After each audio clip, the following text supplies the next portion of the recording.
Pablo me parece que no está, no lo diviso, pero Matías está con nosotros. Así que vamos a presentar la experiencia uso de inteligencia artificial como ChatGTP. Matías Barco y Pablo Milán, ellos son estudiantes de la carrera de Pedagogía Media en Matemática de la PUC de Valparaíso. ¿Ah? Así que, Matías, ahora la palabra es tuya. ¿Qué tal? Muchas gracias. Pido disculpas por la demora en primer lugar, y también pido disculpas por mi compañero Pablo. Lo coloqué como autor porque él trabajó junto conmigo, pero él no va a poder asistir el día de hoy. Dicho eso, voy a proceder a presentar. Sé que no tenemos mucho tiempo, así que voy a pasar por las partes que quizás no sean tan importantes relativamente rápido, porque quiero sentarme en lo que les quiero mostrar acá adelante. Em, Bueno, en primer lugar tenemos una tabla de contenidos, son varias cosas, así que voy a pasar por lo formal rápidamente para poder llegar a la parte de la aplicación y de lo que les quiero conversar. En primer lugar, como vieron, de lo que le quiero hablar ahora es de aplicaciones de ChatGPT en el aula. Recordar que nosotros venimos de la carrera de matemática, por lo tanto, estas son aplicaciones en el aula de matemáticas. Ahora, eh, respecto a los antecedentes que nos llevaron a nuestro trabajo, en primer lugar, nosotros, tras una revisión bibliográfica, descubrimos que la relación de la inteligencia artificial con la educación no es un tema nuevo. De hecho, si nosotros revisamos en la literatura puede destacar al menos tres tipos de herramientas diferentes para poderse aplicar en la educación. De estas tres tipos de herramientas, que son herramientas para el aprendizaje, herramientas para la docencia y herramientas para la administración, nosotros nos vamos a centrar en el trabajo de herramientas para el aprendizaje. Ahora bien, dentro de herramientas para el aprendizaje, si particularizamos todavía más, nos encontramos con los chatbots. Los chatbots son, como ChatGPT, son ciertas inteligencias artificiales de lenguaje natural, donde uno responde o da entradas, inputs en lenguaje natural, y las salidas también suelen salir en lenguaje natural. No todos los chatbots solamente tienen salida en lenguaje natural, como bien mencionaba Luis, si mal no estoy. Por ejemplo, ChatGPT 4 puede dar además salidas en imágenes, pero por lo general, cuando hablamos de chatbot, hablamos de inteligencias artificiales de entrada en lenguaje natural y salida en lenguaje natural. Eh, Respecto a esto, la literatura dice que hay muy poquita evidencia empírica sobre el uso de chatbots en el aula. Entonces, ahí nosotros encontramos un espacio para poder desarrollar lo que fue esta investigación que estábamos realizando. Respecto a las investigaciones que se hicieron en el corto periodo en el que ChatGPT estuvo activo hasta el momento en el que nosotros nos pusimos a investigar, encontramos, por cierto, que ChatGPT para matemáticas en particular aún está bastante atrasado. Y eso tiene que ver con cómo funciona ChatGPT, que quizás lo podríamos conversar más adelante, pero básicamente intenta achuntarle a los datos en vez de hacer cálculos. Pero eso tiene que ver con cómo funciona. Quizás lo podamos hablar más adelante. Bueno, nuestra aplicación no solamente tiene que ver con eso, sino que también tiene que ver con la habilidad de planteamiento de problemas. Quien esté familiarizado con el currículum de matemáticas sabrá que el currículum de matemáticas distingue cuatro habilidades diferentes, que son la modelación, la resolución de problemas, el argumentar y comunicar y el representar. Sin embargo, la habilidad de planteamiento de problemas como tal en nuestro currículum chileno de matemáticas no está como tal. Y si uno se pone a investigar, hay relaciones entre la modelación y entre la resolución de problemas, pero cuando uno revisa literatura especializada, se da cuenta que el planteamiento de problemas, no la resolución, el planteamiento es un fenómeno didáctico independiente y por lo tanto nosotros en esta investigación lo estudiamos de esa forma. Además, queremos destacar esto último que destaca el Ministerio, el Mineduc, y lo voy a leer, es una cita que dice que la automatización, así como el uso extensivo de las herramientas digitales y de inteligencia artificial, traerán como consecuencia grandes transformaciones y desafíos en el mundo del trabajo, por lo cual los estudiantes deben contar con herramientas necesarias para enfrentarlos. Desde esta cita, lo que nosotros entendemos es que nosotros como docentes tenemos que hacernos cargos de hacer familiar esta herramienta a los alumnos. Y la inteligencia artificial es una de estas herramientas que traerá cambios y ya está trayendo cambios a la forma en la que se trabaja. Eh, no puedo, tiene que ser rápido. Eh, Ok, de aquí surge nuestra pregunta de investigación, que es la siguiente. ¿De qué manera utilizar ChatGPT para el desarrollo de la habilidad de planteamiento de problemas en alumnos de educación media? Si se fijan, esta pregunta tiene justamente esas dos partes de la que hablamos, la parte de utilizar el ChatGPT y la parte de habilidad de planteamiento de problemas. Y notar qué parte de qué manera, puesto que eso lo vamos a abordar más adelante. Ahora bien, estos son los objetivos, no me quiero detener acá, y este es nuestro marco conceptual. Lo voy a explicar rapidito porque lo vamos a ocupar más adelante. En este marco conceptual, que fíjese que no es un marco teórico, es un marco conceptual, es el resultado de varias investigaciones y ahondar al respecto, y finalmente, para el planteamiento de problemas, que como es un fenómeno didáctico independiente y no está tan estudiado como la modelación o la resolución de problemas, nosotros tuvimos que construir un marco conceptual y básicamente el resultado de esta investigación y de esta construcción nos dio en esta taxonomía de planteamiento de problemas, donde se plantean problemas a partir de ciertas tareas. Eh, cada tarea está organizada de menor a mayor complejidad cognitiva, donde las tareas de edición son las tareas de menor complejidad cognitiva y están caracterizadas por eh, crear problemas sin restricción alguna, hasta las tareas de traducción, que son tareas donde se crean problemas a partir de diagramas, gráficos u otros registros, que esto tiene que ver con la transición entre dos registros de representación. Si alguien está familiarizado con la teoría de representaciones semióticas, entenderá por qué estas tareas están en lo más alto de la complejidad cognitiva.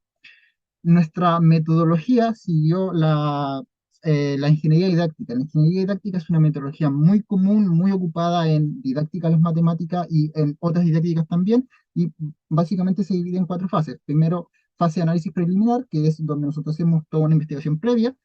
Una fase de concepción y análisis a priori, que es una que vamos a conversar más adelante, que es donde nosotros colocamos lo que queremos hacer, la experimentación, que es eso, la experimentación, y finalmente una fase de análisis a posteriori y validación. Lo que hay que mencionar de la ingeniería didáctica es que este tipo de metodología implica una investigación de tipo cualitativa y de validación interna, es decir, nuestros resultados se validan bajo lo que nosotros presupuestamos anteriormente y lo contrastamos con lo que nosotros hacemos. Puede, puede parecer un poco extraño, pero es una forma bastante común y aceptada dentro de la academia para poder llevar a cabo una investigación en didáctica. Ok, nuestros sujetos de estudio fueron dos terceros medios, uno de un establecimiento municipal y otro de un particular subvencionado. Los estudiantes del particular subvencionado solamente fueron cuatro estudiantes, porque en el establecimiento no tuvimos tanta libertad como si en el particular subvencionado.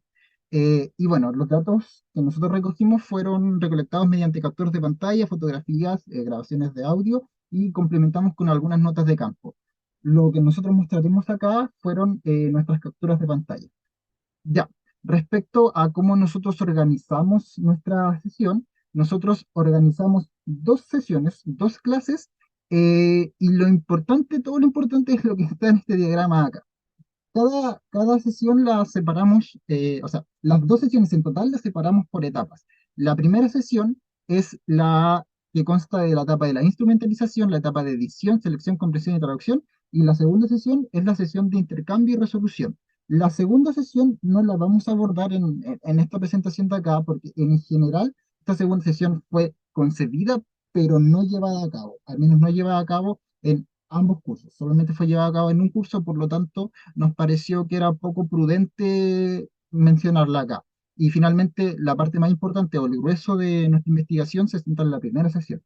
Respecto a las etapas, la etapa de instrumentalización es la etapa en la que nosotros preparábamos a los alumnos a trabajar con el chatbot, con ChatGPT. Mencionaremos algunos temas al respecto más adelante, tuvimos problemas en esa etapa, pero era esa etapa finalmente. Y luego las siguientes etapas eran una seguidilla de etapas que se continuaban una tras otra y que tenían que ver con construir problemas, con que los alumnos construían problemas con ChatGPT que cumplieran ciertas características de problemas de tipo, tanto de tipo edición, de tipo selección, compresión, traducción, etcétera. Veremos ejemplos de cada uno de estos problemas, pero lo importante es que la concepción de la sesión, y aquí me voy a detener un poquito más, era la siguiente, básicamente.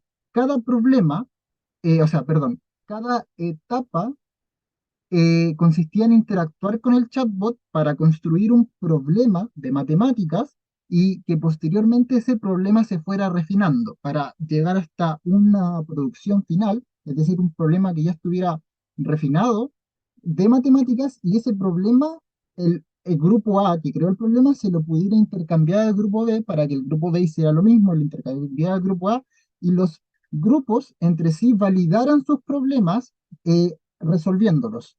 Entonces, lo que hay que entender o la diferencia que puede tener como con otras aplicaciones similares es que nosotros como docentes no le entregamos los problemas a los alumnos, sino que ellos crean los problemas. Por eso es que lo que mencionábamos sobre planteamiento de problemas, ellos plantean los problemas y posteriormente resuelven los problemas de sus compañeros, que eso se hacía en la segunda sesión, en la de intercambio y resolución.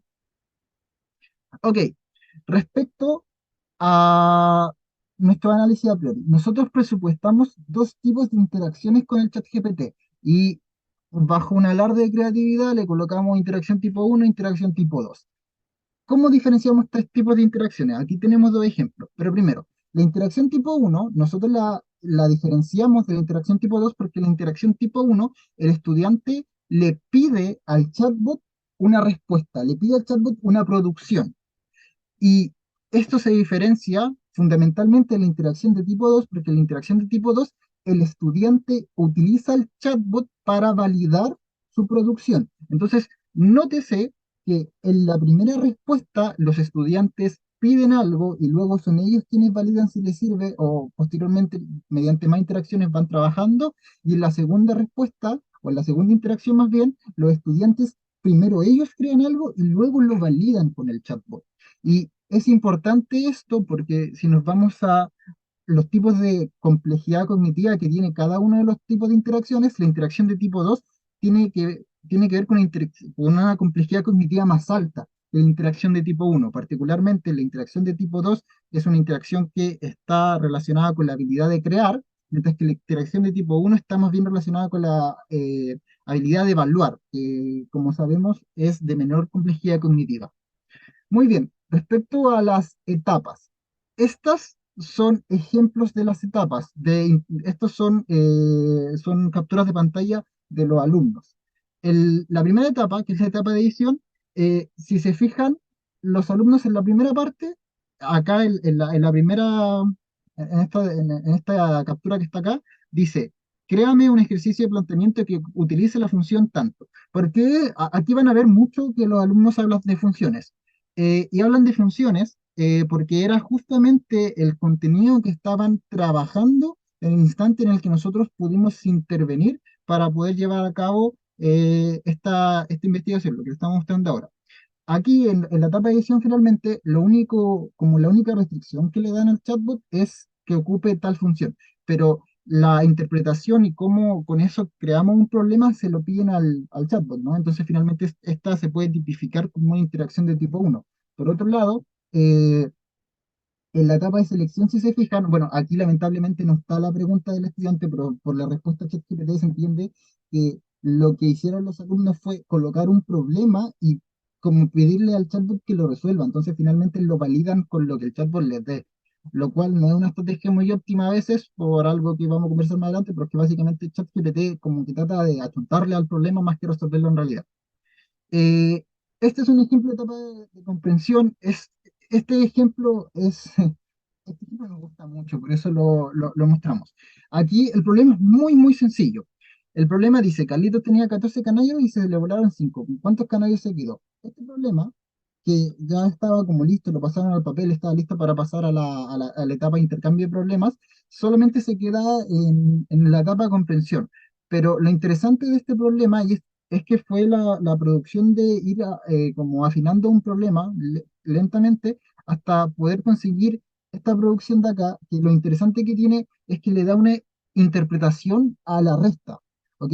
En matemática la resta y los números negativos son por lo general un obstáculo epistemológico importante que se tiene que abordar y que siempre, siempre, siempre genera algún problema y se tiene que abordar. Lo interesante de este problema, en consecuencia, es que a los números negativos se le da una interpretación. Aquí la palabra volaron 5 implica la interpretación del menos 5. Y eso, alcanzar eso gracias a la interacción con ChatGPT nos pareció valioso y por eso mostramos este problema que en tener una etapa de comprensión. Finalmente, dentro de la etapa de traducción, nosotros hicimos un pequeño arreglo dentro de la etapa de traducción, porque aquí estábamos trabajando con ChatGPT 3.5, entonces no podíamos obtener imágenes directamente de la interacción con ChatGPT. Entonces, afinamos nuestra concepción de etapa de traducción y pedimos que la etapa de traducción fuera un problema que tuviera, que fuera como realista, que aplicara un contexto. Entonces, aquí nosotros hicimos un cambio de eso. Y finalmente, lo que obtuvimos es, si se fijan, aquí soy disléxico, entonces no sé diferenciar izquierda o derecha. La primera imagen, eh, si se fijan, en el cuadrito que está en rojo, este es un problema de una función lineal muy típico. Quien sepa un poquito de matemáticas sabrá que este tipo de problemas son típicos, aparecen siempre en matemáticas.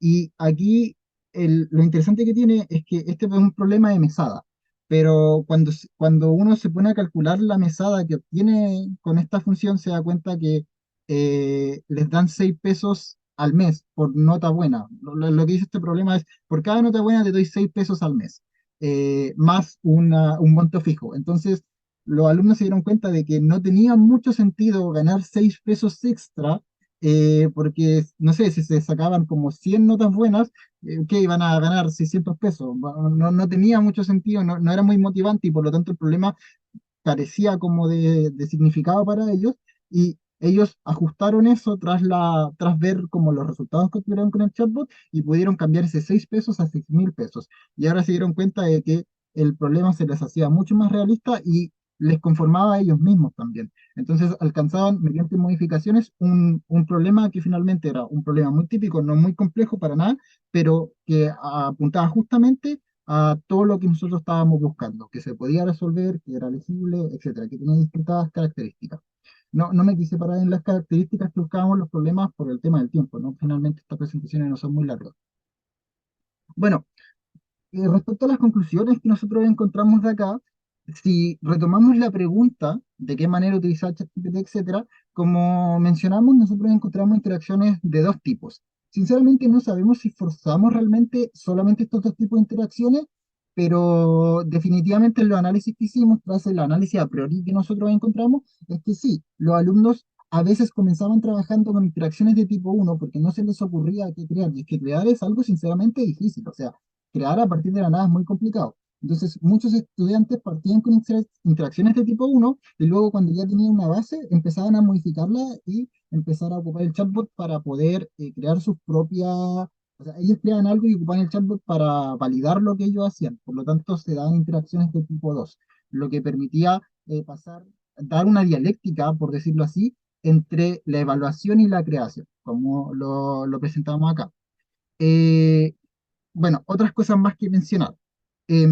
Respecto al uso de ChatGPT en particular, nosotros, o esta investigación se enmarca dentro de una tendencia que se está viendo, tendencia para la redundancia, en este último tiempo. De hecho, como 3 o 4 semanas después de que nosotros terminamos con todo esto, apareció esto que es la guía docente de cómo usar ChatGPT para potenciar el aprendizaje.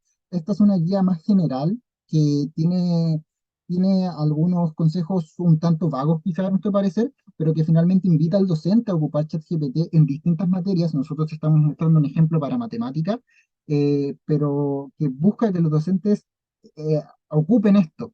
Y también, bueno, destacar que respecto a las competencias digitales, a nuestro parecer, consideramos que el trabajo con la IA tiene muchas ventajas, porque facilita que los alumnos, o sea, facilita la regulación de la enseñanza, también facilita la retroalimentación. Hay otras investigaciones que hablan de cómo la inteligencia artificial permite apoyar al docente en la retroalimentación. Quizás para los cálculos en matemáticas no sea tan útil, pero en otras materias sí puede ser bastante más útil y en cursos súper masivos se vuelve casi que necesario porque retroalimentar más de 100 alumnos es prácticamente imposible para un solo docente. Y finalmente, consideramos que esta propuesta se muestra efectiva para abordar distintas necesidades educativas, porque el chatbot se ajusta al usuario y por lo tanto al ritmo del propio usuario. Eh, bueno, queríamos mencionar algunas proyecciones que son más bien como lo que quienes quieran hacer algo parecido podrían hacer, y es que se puede Nosotros solamente preparamos dos clases, pero se podrían generar secuencias didácticas de 100 unidades enteras trabajando con un chat. No haciendo necesariamente esto, pero sí teniéndolo como un apoyo importante. Y además se podría perfectamente trabajar en otros contextos, incluso en contextos interdisciplinares, desde nuestra perspectiva. Lo que sí, obviamente, lo que nosotros estamos mostrando ahora tiene limitaciones importantes, como que es una investigación empírica y por lo tanto lo que a nosotros nos funcionó o no nos funcionó, quienes lo quieran trabajar lo podrían trabajar también y hay un tema que nosotros no esperábamos y es que en general ambos grupos con los que trabajamos presentaron un analfabetismo digital importante. Y me quiero parar un momento porque nos llevó a una reflexión importante. Nosotros estamos acostumbrados a que los alumnos sean nativos digitales y que sepan ocupar su teléfono súper bien y todo, pero en realidad lo que suelen estar haciendo es estar en redes sociales. Y a la hora de hacerse una cuenta para trabajar con ChatGPT o trabajar con un ChatGPT, hubieron muchos problemas que nosotros no habíamos presupuestado porque nosotros pensábamos que esos problemas eran como, por decirlo así, problemas de gente viejita que le costaba tomar el computador y que no sabía ocupar un teclado. Pero nos ocurrió con estos alumnos. Y eran alumnos de tercero medio que son nativos digitales finalmente. Nos sorprendió. Entonces, la alfabetización digital es bastante importante y no la podemos dejar de lado. Finalmente, yo creo que uno de los temas más importantes que tienen que ver con inteligencia artificial a la fecha de hoy son los temas éticos que están implicados en el trabajo con inteligencia artificial. Nuestra investigación no aborda para nada esto porque es un tema muy complejo y a nuestro parecer una conversación que se tienen que hacer en las aulas y en cada materia abordar de manera diferente y también entre todos los profesores de manera distinta, según los contextos y necesidades que se vean implicados, pero definitivamente hay una conversación que hacer al respecto, porque, por ejemplo, los datos que se ocupan de los alumnos, los que nosotros estamos colocando acá, finalmente las empresas se los quedan. Entonces, no, hay temas éticos importantes que conversar definitivamente. Finalmente, estas fueron las referencias, algunas de las que nosotros ocupamos. Perdón si hablé rápido, pero teníamos mucho que mostrar y sabemos que tenemos poco tiempo y queremos responder preguntas. Digo queremos porque aún pienso que están los compañeros, pero bueno, en fin. Muchas gracias y de nuevo perdón por haber llegado tarde. Gracias, Matías. Tenemos preguntas. Viviana nos pregunta, ¿consideraron algún mecanismo de validación de las respuestas de ChatGPT con un profesor por ejemplo? ¿Hay un mecanismo de Eh, validación? Sí, el mecanismo de validación finalmente tenía que ver con la interacción con los otros alumnos, ¿no? Con el intercambio de preguntas que se daba finalmente. Porque cuando un alumno tenía su problema, ese problema tenía que poder resolverse. Entonces la validación se daba tras la posibilidad de resolverse. Si el problema se podía resolver, entonces el problema se validaba. Y habían distintas formas de verlo, o que los mismos alumnos lo resolvieran, y le dieran que lo que ellos le dio le daba a los demás, o en el intercambio ya, cuando el grupo A se lo pasaba al grupo B y el grupo B lo resolvía. Entonces, la validación se daba tras la resolución. Ese fue nuestro mecanismo. Obviamente, hubieron retroalimentaciones de los profesores constantes. Por suerte, pudimos contar con un gran número de profesores que estaban interesados en lo que estábamos haciendo y nos ayudaron en la aplicación de lo que hicimos, pero finalmente el mecanismo principal era ese, el del intercambio y resolución de problemas. Gracias, Matías. Una pregunta de Vania, que aprovecho de saludar, Vania Flores. ¿A qué te refieres con que hay datos de los alumnos que pueden ser tomados desde el sitio? Bueno, eh, en el caso ChatGPT hicimos harta investigación al respecto y resulta que ChatGPT ocupa los chats que uno mismo va teniendo para poder ir ajustándose. De hecho, uno puede notar cómo interactuaba a principios de año ChatGPT y cómo interactúa a día de hoy ChatGPT. Y no lo digo yo, lo dicen distintas investigaciones que han hecho estas comparativas. Y definitivamente ChatGPT se ha afinado con el tiempo y parte de ese afinamiento es por la interacción con los alumnos. Entonces, finalmente, al uno interactuar con ChatGPT, está dando su información. Además, uno tiene que crearse una cuenta y por lo tanto al crearse una cuenta, de nuevo, está dando su información, su correo electrónico, para poder entrar a ChatGPT. Y no solamente con ChatGPT, o sea, prácticamente cualquier IA de estas abiertas funcionan con cuentas y por lo tanto tenemos que entregar distinta información de nuestra parte. Dependiendo de cuál sea el caso, parte de esta información, no sabemos qué se hace con esta información, ¿no? No quiero ser paranoico y decir que se puede filtrar o que puede terminar en la Deep Web, no, pero definitivamente ese es uno de los temas éticos que hay que discutir. Hay más temas éticos que se tienen que discutir, que tienen que ver con distintas perspectivas, como por ejemplo la inteligencia artificial puede acabar con distintos trabajos y otros temas que, insisto, nosotros no abordamos, pero que son importantes de revisar. Eh,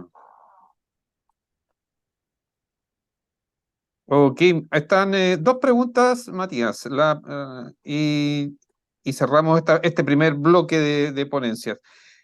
Javier Pérez nos pregunta si has pensado que además de usar ChatGPT, incorporar otro software como GeoGebra, por ejemplo.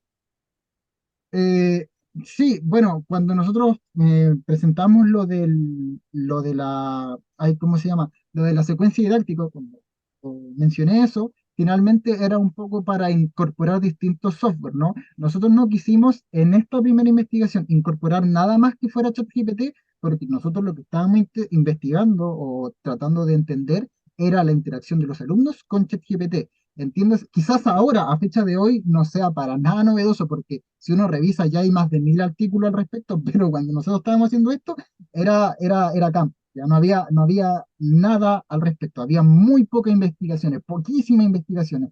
Entonces, solamente investigar la interacción entre el alumno y el chatbot ya era algo novedoso. Y de hecho lo sigue siendo en parte. Por eso es que no quisimos integrar nada más a este ambiente. Pero claro, definitivamente uno podría integrar distintas herramientas y aprovechar las distintas herramientas que el propio ChatGPT u otras inteligencias artificiales pueden ayudar para ya sea la docencia o para los propios alumnos. Gracias. Antonio González, no sé si estás en línea todavía, me parece que sí. El- Te Sí, doy la sí, palabra si quieres hacer la pregunta directamente a Matías. perfecto. Lamento no poder mostrar cámara porque estoy en una reunión, pero salí un ratito a revisar este tema. Primero, felicitar a Matías, es un excelente trabajo. Efectivamente, las reflexiones y el análisis que han desarrollado es bastante, eh, digamos, visualiza ciertos elementos que parecen estar ocultos. Y uno de ellos es el que yo presentaba un poco en esta pregunta y que pretendía un poco valorar ese análisis sobre el analfabetismo digital.